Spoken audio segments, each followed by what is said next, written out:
오늘 우리가 함께 살피는 이제 10계명의 내용은 이제 6계명입니다. 살인하지 말라. 하나님의 뜻은요 명확합니다. 우리 하나님의 백성을 향한, 그리고 어떤 의미에서 이 세상을 향한 하나님의 드러난 이 뜻이 분명한 거죠. 이 6계명처럼 하나님을 믿지 않는 사람들조차도 당연하게 생각하는 그것이 오늘 우리가 함께 나눌 내용인데요. 살인하지 말라. 그러면 이것은 뭐 어떤 시대, 어떤 문화든 어떤 지역이든 누구나 뭐 인정하는 것 아니겠습니까? 그런데 이 계명을 지켜야 하는 이유와 그 근거에 있어서는 오늘날 사람도 그렇고 고대의 사람들도 그렇고 생각이, 그 기준과 그 내용이 좀 달랐단 말이에요. 여러분들은 어떻게 생각하고 있습니까? 하나님을 믿지 않는 사람들은 또 어떻게 생각하고 있을까요? 왜 우리가 살인하면 안 된다고 사람들은 생각하고 있을까요? 또 학교에서는 요즘 어떻게 가르칩니까? 아이들한테? 그냥 뭐 인권 뭐 이런 얘기를 하기도 하고요. 근데 대부분 보통 우리가 물어보면 이런 식의 대답을 많이 합니다. 그냥 지식인들이나 뭐 이런 사람들은 뭐 인권이 중요하기 때문에 이렇게 얘기도 하고, 또 우리 사회가 올바르게 기능하고 또 우리가 안전하게 살려면 또 번영을 누리기 위해서는 이걸 지켜야 된다라고 하면서 생각을 할 겁니다. 아마 믿지 않는 사람 대부분이 이런 생각을 하겠죠. 이게 이제 우리가 뭐 철학이나 도덕 시간에, 윤리 시간에 배웠던 공리주의적인 윤리 사상이거든요. 그렇죠? 최대 다수의 최대 행복을 추구하는 사상, 거기에 근거해서 이렇게 말하는 것이죠. 근데 여러분들, 이거를 잘 따져보면 사실 이러한 생각, 이런 근거가 상당히 위험할 수 있습니다. 왜요? 그럼 무엇이 이 사회가 올바르게 기능하는 것인가라는 것, 그리고 무엇이 안정이고 무엇이 번영을 이루는 것이라는 것인가에 대한 이 관점이 사람마다, 사회마다, 문화마다, 역사마다 다르게 규정된단 말이에요. 그래서 그게 달라질 수 있습니다. 그리고 이것은 시대나 권력에 따라서 왜곡될 수도 있단 말이에요. 그래서 여러분들, 나치 독일 정권이 유대인, 장애인, 그리고 노인들을 학살하고자 했던 그 이유가 뭡니까? 바로 이런 부분에 있어서 이런 종류의 사람들은 사회 발전에 저해된다라는 명분으로 그들을 학살했단 말이에요. 그걸 정당화했습니다. 그래서 여러분들, 단순히 공리주의적인 이 윤리관으로는 안 되는 것입니다. 그보다 더 견고한 근거를 가져야 되는 것이죠. 그걸 뭐라고 해요? 왜 우리가 동물보다 더 존귀한 존재입니까? 아니면 동일합니까? 동물과 우리의 생명은 어떻게 같은 걸까요? 이제 이런 동물 운동 하시는 분들, 동물 보호 운동 하시는 분들은 막 그렇게까지 얘기를 한단 말이에요. 여러분, 여기에 대한 이제 답을 이제 갖고 있어야 됩니다, 신자는. 자, 오늘날 사람들이 이렇다면 사실 이제 고대 근동에 살았던 이 이스라엘은요, 이때 그 당시에 이 세계 대제국들이 갖고 있던 세계관은 뭐였습니까? 거기서는 귀족들이나 왕들만이 중요한 가치를 가진 존재로 여김받았죠. 그렇죠? 특히 노예나 뭐 이런 하층민 같은 경우에는 이게 인격체가 아니라 그냥 사유재산의 일부였단 말이에요. 근데 이스라엘은 노예 생활을 하면서 말하는 도구, 말하는 가축처럼 여겨진 것입니다. 언제나 생명을 돈이나 물건으로 바꿀 수 있는 대상들로 여겨졌단 말이에요. 주인에 의하여서 마음대로 할 수 있는, 그렇게 종속된 어떤 존재로 그렇게 살아왔기 때문에 사실 유대인들조차도, 이스라엘 백성들조차도 이 세상은 이렇게 계급이 있고 이렇게 대접 못 받는 사람도 있고 이게 대접받는 사람도 있구나, 이런 인식들을 갖고 있었을 거란 말이에요. 400년 동안 그 애굽에서 살았으니까. 근데 이제 하나님이 어떻게 하신 겁니까? 그들을 이집트에서 꺼내서 시내산에서 언약을 맺으면서 이 하나님 나라의 원리이자, 그리고 하나님이 이 자연 세상에 두신 이 기본적인 도덕의 원리를 알게 해주시는 거예요. 10계명으로 딱. 네? 그래서 저들이 기존에 갖고 있었던, 또 경험적으로 알고 있었던 그 모든 굳어지고 왜곡된 그 관점들을 깨트리는 그런 하나님의 창조의 원리, 하나님의 도덕적 원리를 10계명을 통하여서 이렇게 제시해 주는 것입니다. 그래서 이제 1계명부터 4계명은 뭐예요? 하나님에 대한 이해와 관련해서 완전 새로운 것을 계시하는 것이죠. 이집트는 막 수많은 신들이 있었으니까 그런 부분에 있어서 오직 한 분 하나님을 어떻게 우리가 인정하고 예배하고 또 기대해야 되는 이런 것들을 알게 해주시고, 이제 5계명부터 인간관계 속에서 어떻게 나아가야 되는지, 5계명은 기존의 어떤 질서라는 것은 있다. 그런 것들을 말해주고 어떻게 존중해야 되는지 말해주고, 그 다음에 이제 6계명을 통해서 여러분들 인간 존재 가치 자체에 대해서 말해주는 겁니다. 이 6계명은 살인하지 말라는 것은. 그럼 여러분들 왜 하나님은 살인하지 말라고 하시는 겁니까? 그 근거가 뭐예요? 그리고 우리가 살인하지 말아야 될 그 견고한 근거가 뭡니까? 공리주의적인 그런 윤리사상을 뛰어넘는 그 근거가 뭐예요? 창세기 1장 26절이 말하는 거 바로 이거죠. 함께 읽어봅시다. 시작. 하나님이 이르시되 우리의 형상을 따라 우리의 모양대로 우리가 사람을 만들고 그들로 바다의 물고기와 하늘의 새와 가축과 온 땅과 땅에 기는 모든 것을 다스리게 하자 하시고. 그렇습니다. 이게 그 인간 존중의 인권의 가장 근원적이고 가장 변치 않는 어떤 기초고 기반입니다. 인간은 하나님의 창조의 절정이고요. 인간은 하나님의 형상으로 지음받은 가장 특별한 존재입니다. 그래서 인간의 생명은 소중해요. 인간의 모든 어떠함은 소중합니다. 하나님의 형상으로 지음받았다는 것이 뭐죠? 하나님의 형상으로 지음받았다는 것. 그것은 하나님을 대표하는 존재이고 또 하나님과 인격적인 교제를 나눌 수 있다는 의미고 하나님이 하시는 일에 동참하는 자로서 부름받았다는 것을 의미한다는 거예요. 이러한 측면들을 갖고 있는 존재가 인간입니다. 그리고 바로 이것이 인간의 인간성과 인간 생명과 존중의 가장 중요한 핵심적인 내용입니다. 그리고 바로 이렇게 모든 사람이 이런 하나님의 형상으로 지음받았다는 바로 그거 이유 하나만으로도 그 인간은 어떤 내적이고 외적인 그 어떤 조건과 관계없이 존중받아야 되고 존귀 여김 받아야 되고 생명이 소중하게 여겨져야 되는 거고 그 생명이 이 번영하고 번성하도록 이렇게 돕는 일을 해줘야 될 대상이 되는 것입니다. 이것이 성경의 인간관이에요. 그리고 어떤 의미에서 오늘날 이 현대 사회가 너무나 당연하게 여기는 인권 사상의 기초입니다. 이게 인권 사상이 기독교에서 나온 거죠. 모든 존재가 나이, 성별, 종교, 이런 거 다 상관없이 동등하게 존귀하다 이런 개념은요. 사실 다른 어떤 종교에도 없거든요. 기독교에서만 나오는 겁니다. 어떤 문명에서도 없었습니다. 기독교 하나의 말씀에서부터 나온 거란 말이에요. 자, 그러면 여러분들 이 6계명이 우리에게 요구하는 게 뭔가를 좀 더 구체적으로 생각해 봅시다. 먼저 여러분들 우리에게 분명히 알아야 될 것으로 이 계명이 말하는 것이 있습니다. 그래서 그것을 우리가 알고 붙들어야 돼요. 몇 가지가 있는데 하나는 이 생명에 대한 주권이 누구에게 있다? 네, 하나님에게 있다는 겁니다. 이 인간의 생명이 살고 죽는 이 모든 것의 그 결정권자, 생사여탈권은요. 오직 하나님에게만 있다는 것을 이 계명은 우리에게 알려줍니다. 그렇죠? 그리고 그것을 인정하라는 것을 말해주는 겁니다. 여러분들 인간의 생명은 하나님의 소유입니다. 하나님께 속한 것입니다. 그러니까 자기 자신이나 아니면 다른 누군가가 어떻게 해볼 수 있는 자기 권리에 속한 것이 아닙니다. 부모님들이 자녀들에게 이걸 잘 알려주셔야 돼요. 하나님의 뜻 가운데요. 살기도 하고 죽기도 하는 겁니다. 그렇죠? 이에 대해서는 전적으로 그분께 달려있는 것입니다. 나의 생명에 대해서도 다른 사람의 생명에 대해서도 그렇고요. 그것이 전적으로 그분께 속해 있다는 것을 알고 만약에 내가 여기서 내 마음대로 해보려고 한다라는 것은 그리고 하나님의 주권을 우리가 무시하고 반역하는 것임을 알아야 합니다. 그리고 이게 이제 첫 번째 우리가 기억해야 될 사실이고 두 번째로 생각해야 될 것은 이 인간 생명을 이 살인하지 말라라는 이 계명은 이 세상의 그 어떤 것보다도 고귀하게 여길 것을 요구합니다.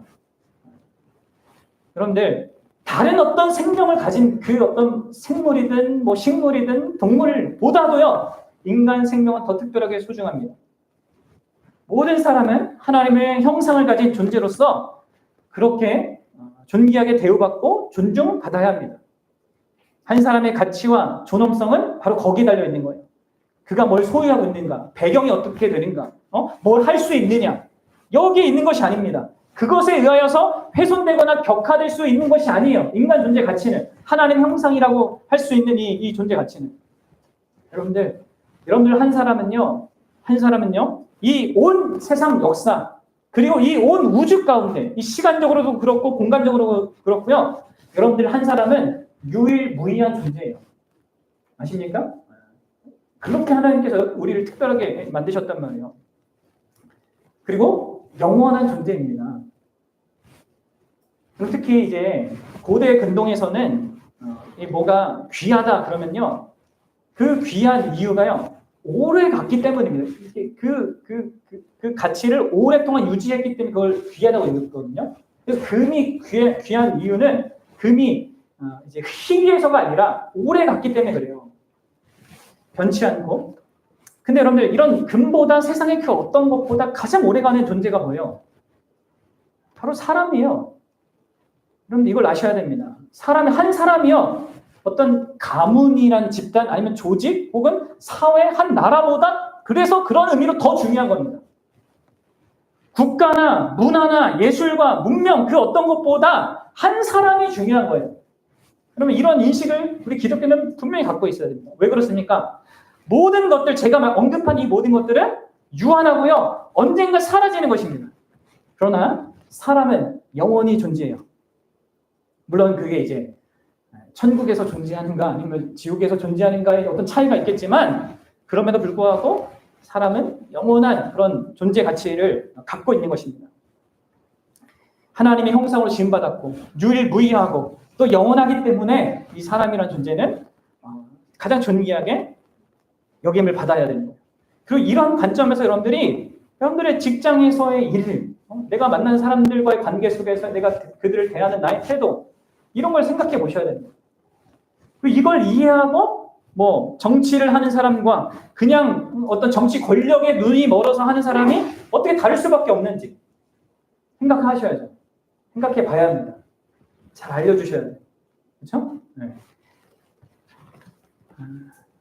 물론 이렇게 우리가 이러한 인간의 존엄성과 이 가치를 이렇게 높인다고 하더라도 그렇다고 해서 사형 제도를 폐지해야 하는 것은 아닙니다.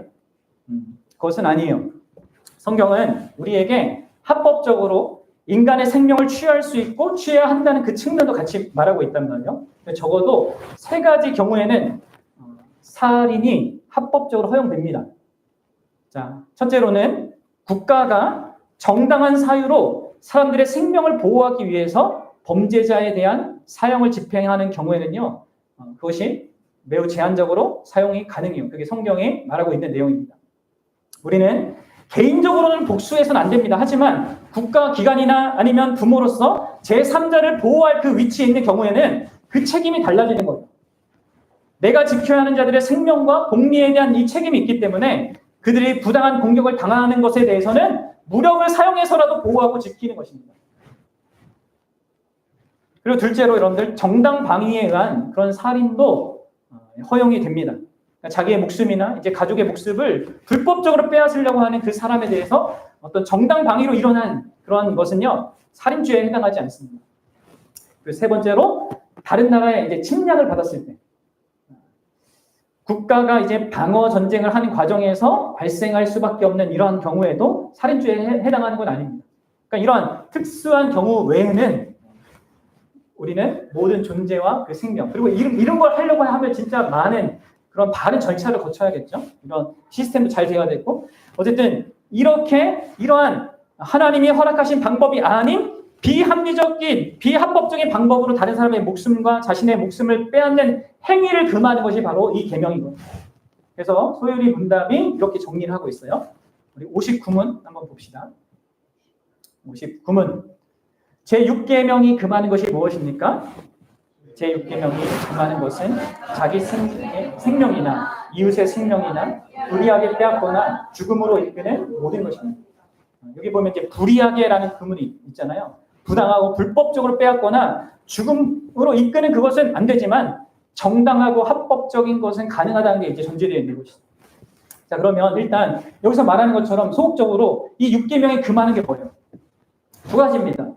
뭐요? 나의 생명과 그리고 타인의 생명, 그 생명을 유지하고 그 생명을 복되게 하는 것을 방해하는 모든 것을 금하는 겁니다. 그래서 루터는 이렇게 설명을 하는데 잘 들어보세요. 자, 손이나 마음이나 입이나 상징이나 몸짓이나 그 외의 것으로도 살인해서는 안 되며 살인을 방조하거나 교사해서도 안 된다고 하십니다. 따라서 이 계명은 이성을 잃고 분노하는 것도 금지한다고 볼 수 있습니다. 그러니까 여러분 모든 다른 사람의 생명, 나의 생명을 해를 가하고 죽음에 이끌게 하는 그 모든 것들을 다 금하는 것입니다. 여러분들이 이거를 자기 자신과 이웃에게 잘 적용을 해보셔야 돼요. 자기 자신의 생명성 있잖아요. 이걸 훼손하는 것 모든 것을 금하는 거예요. 게으른 거, 나태한 거, 배우지 않으려고 하는 거, 몸에 좋지 않은 음식을 계속 먹는 거. 아까도 말씀드렸다시피 뭐 담배나 술이나 마약 이런 것들로 자기의 생명에 해를 가하는 것들을 하지 않아야 됩니다. 지나치게 폭식하는 거, 아니면 너무 먹지 않는 거, 이런 것도 금하는 거고요. 또 제가 귀 기울여서 들어야 되는데 이제 운동하지 않는 거 있잖아요. 이것도 금하는 거죠. 내 몸을 건강하게 지켜야 할 책임이 나한테 있는 겁니다. 그리고 이 모든 것의 종합판이라고 할 수 있는 자살 역시 이 6계명을 정면으로 어기는 거죠. 그리고 나아가서 이웃을 해치는 모든 행위들. 그러니까 그게 외적으로 살인만 금하는 것이 아니라 살인을 만들어낼 수 있는 모든 원인까지 금하는 거예요. 말이나 글로 거짓된 비난을 쏟아내는 거, 무시하는 거, 악한 분노를 보이는 거, 인격적인 멸시와 욕, 폭력, 이 모든 것을 금하는 것입니다. 또 인종과 성과 연령과 직업과 종교로 차별하는 거. 이게 다 금하는 거예요. 그리고 실제로 살인하지 않았더라도 이웃을 불행에 빠뜨리고 그로 인해 죽게 되는 것을 방조했다면 그것 역시 살인으로 보는 겁니다. 이웃에게 선을 행하지 않아서 피해를 미연에 방지하지 못하고 미리 보호하지 못할 때, 미리 구하지 못하여서 고통과 피해를 입게 하는 것, 그것 역시 이 계명을 어기는 겁니다. 죽음에 직면한 자들이나 그 위급한 순간에 처한 사람들을 보거나 또 구할 방법을 알고 있는데도 구하지 않았다면 이게 살인인 거죠. 그리고 이런 맥락 속에서는 낙태, 안락사 이런 것들을 다 성경이 금하는 거예요. 왜 반대를 하는 겁니다. 기독교인들은. 자, 그러면 이제 적극적으로 이 계명은 우리한테 무엇을 요구하는 겁니까? 68문을 함께 보도록 하겠습니다. 68문 시작. 제6계명이 명하는 것은 무엇입니까? 제6계명이 원하는 것은 모든 정당한 노력을 기울여 자기 자신의 생명과 다른 사람의 생명을 보존하라는 것입니다. 더 나아가서 풍성하게 만들라 이겁니다. 모든 정당한 노력을 기울여서 자기 생명을 지켜야 되고 다른 사람의 생명을 지키고 풍성하게 만드는 것에 힘쓰는 것이 이게 우리가 이 말씀에 순종하는 거예요. 개인적으로 어떻게 해야 돼요? 그리고 건강하게 우리가 먹고 자고 열심히 배우고 기술을 잘 연마하고 운동도 열심히 하고 음악과 미술도 즐기고 주기적으로 잘 쉬고 여행도 종종 하고 또 때로 자기한테 어떤 육체적으로나 정신적으로 폭력을 행사하는 사람들이 가까운 가족이다. 그러면 때로는 일시적으로 관계를 이렇게 멈추는 것도 필요합니다. 야곱이 에서를 피해서 도망갔던 것처럼. 그리고 우리는 다른 사람과의 관계 속에서 항상 좋은 관계를 맺기 힘쓰고 인내하고 용서하고 용납하기를 힘쓰고 다른 사람에게 유익을 가져다주는 그런 직업을 선택해서 최선을 다해 일하고 할 수만 있다면 모든 상황과 형편에서 다른 사람의 유익을 먼저 구하는 그 사랑의 행위를 하는 것까지 다 이 계명이 우리에게 요구하는 것이죠. 선한 행동들. 그래서 그들이 누리는 모든 것들이 조금 더 나아질 수 있게끔 돕는 일을 하는 것. 그게 여러분들이 계명이 우리에게 요구하는 거예요. 그리고 더 나아가서는 나의 그런 행동들 안에 진짜 상대의 유익을 구하고자 하는 그 사랑의 마음까지 이 계명이 요구하는 것입니다. 그리고 한 걸음 더 나아가서 이걸 다만 내가 좋아하는 사람만이 아니라 원수라 할지라도 이렇게 대할 것을 성경은 이 계명은 우리에게 요구하는 것이죠. 한마디로 내 이웃을 내 몸처럼 사랑하라. 이것으로 요약되는 것입니다. 할 수 있겠죠? 네. 해야겠죠. 네. 자, 그러면 하나님의 이 명령에는 뭐가 항상 결부되어 있다고 했습니까? 바로 하나님의 약속, 이러한 계명을 지킬 수 있도록 그분께서 무언가를 공급하실 것, 어떤 자원과 도움을 주시겠다는 것이 그 안에 담겨져 있는 것이죠. 뭐가 담겨져 있겠어요? 곧 하나님 자신이 자신의 생명을 다해 자기 생명처럼 우리를 사랑하고 우리를 돌보고 우리를 풍성하게 할 것이 이 안에 담겨져 있는 것입니다. 그리고 필요하다면 진짜 심지어 할 수만 있다면 자기 생명까지 버려서라도 너의 생명을 지키고 보존하고 그리고 복되게 만들 거다. 이런 하나님의 의도가 담겨져 있는 것이죠. 그래서 여러분들 하나님께서 이스라엘 백성들이 그런 애굽의 종되었던 집에서 인도하여 내시는 그 과정을 통하여서 그것을 일부 보여준 거예요. 그때도 어린 양의 피를 문설주에 발라서 그들이 심판받아야 되는데 그 양을 어린 양을 심판받게 하셔서 그들의 생명을 살려주셨잖아요. 또 광야의 여정을 거치는 그 동안에 약속의 땅에 이르기까지 하나님께서 그들에게 목자가 되셔서 저들의 생명을 보호하고 지키시고 많은 그 삶을 누릴 수 있는 필요한 것들을 공급하셨습니다. 만나와 메추라기, 불기둥과 구름기둥, 반석에서 물이 나게 하신 이런 것도 있단 말이에요. 지금도 하나님이 하고 계신 거죠. 이런 방식이 아니라 다른 방식으로. 그리고 무엇보다 하나님께서 자기 자신과의 그런 관계, 예배라는 제사라는 이런 제도를 주셔서 그런 자신의 생명성을 더 풍성하게 누릴 수 있게 했단 말이에요. 그리고 그 생명을 풍성하게 누릴 수 있는 약속의 땅까지, 그 가나안 땅까지 그들에게 허락하시면서 저들을 이끌어 가셨습니다. 근데 여러분들 이스라엘 백성들은 어땠어요? 그 광야를 지나가는 동안에 내내 불평하고 원망하고 반항했습니다. 그러나 하나님은 계속해서 저들을 돌보셨습니다. 그래서 성경에 보면 너희들의 발이 부르트지 않았다.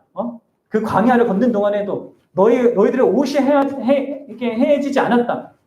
그렇게 하나님께서 저들의 모든 필요를 채우시고 그 하나님 자신과의 관계를 이렇게 뒤로 물리치지 아니하시고 계속 이끌어 가셨단 말이에요. 이처럼 하나님 그분 자신이요 이 택한 백성의 육적인 생명과 무엇보다도 그들의 영적인 생명에 필요한 모든 것을 그분이 채우실 것을 이 명령 안에 약속으로 담아 놓으신 것입니다. 저들의 어떠함에도 불구하고 이러한 생명을 주는 일을 그분이 포기하지 않고 풍성히 영위하도록 하는 그 일을 하실 것임을, 그래서 그들이 이렇게 자신들도 그런 하나님을 닮아서 생명을 사랑하는 자들이 되게 하시겠다는 그분의 약속이 이 안에 담아 놓으신 거죠. 그리고 이러한 하나님의 의도와 열심이 이 세상 가운데, 이 세상 역사 가운데 밝히 드러난 그 일이 바로 그분이 자기의 아들이신 예수 그리스도를 이 땅에 사람으로 보내신 그 일입니다. 그리고 예수님은 이 땅에 오셔서 이 6계명을 지키는 삶이라는 것이 무엇인지, 진짜 살인하지 않는 것을 지키는 그 삶이 무엇인지, 어떻게 사람들을 사랑하고 그 사람들을 복되게 하고 영광스럽게 해야 하는지를 자기의 전 삶을 통해 보여주었죠.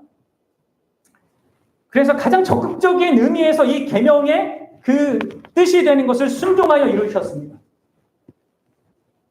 특별히 죽어있는 우리 영적인 생명, 이 영적으로 죽어있는 우리들을 살리기 위해서 기꺼이 자기 생명을 희생하는 위대하고 놀라운 그 사랑을 보여주셨어요. 사실 여러분들 우리가 앞서 제가 설명한 이 6계명이 요구하는 그 내용에 대해서 생각해 볼 때 여러분들이 아마 인식하셔야 했을 텐데, 여러분들 우리가 과연 이 계명을 지킬 수 있습니까? 지켜왔습니까? 앞으로도 우리 스스로 지킬 수 있을까요? 완벽하게 지킬 수가 없어요. 그리고 오히려 이 계명을 어기는 그런 일들이 우리 안에 얼마나 많습니까? 그래서 우리 중에 어떤 누구도 하나님의 그 도덕적인 기준에 비추어 볼 때는 살인자가 아닌 자가 없습니다. 우리 자신 스스로는. 그렇죠? 심지어 우리는 살인하지 말라고 하신 이 하나님의 계명을 어기면서 이 어떤 의미에서 살인보다 더 큰 죄라고 할 수 있는 살신, 하나님을 죽이는, 하나님을 무시하는 그 죄를 수없이 버려온 것이 바로 우리란 말이에요. 그리고 그런 의미에서 우리는 영원한 지옥의 심판이 마땅한 그런 존재입니다. 그런데 그럼에도 불구하고 예수님은 그런 우리를 영원한 죽음에서부터 또 육신의 죽음에서부터 우리를 구원해내시고 우리랑은 참된 생명을 갖고 살게 하기 위하여서 자신을 기꺼이 희생하시는 그 일을 하셨던 거죠. 그리고 정말 더 나아가서 성령을 통해 자기 자신과 우리를 영원토록 연합시키셔서 그분의 생명에 참여하여서 그분과 인격적인 관계 속에서 이 생명을 풍성히 누리도록 우리의 인생을 그렇게 변화시켰단 말이에요. 이런 예수님의 의도와 목적을 예수님이 이렇게 말씀하셨죠. 우리 요한복음 10장 10절 함께 읽어봅시다. 시작.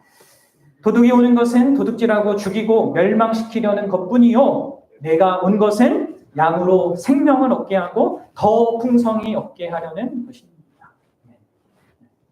여러분들 진짜 예수님이 이 땅 사시는 동안에 이 복음서를 읽어보십시오.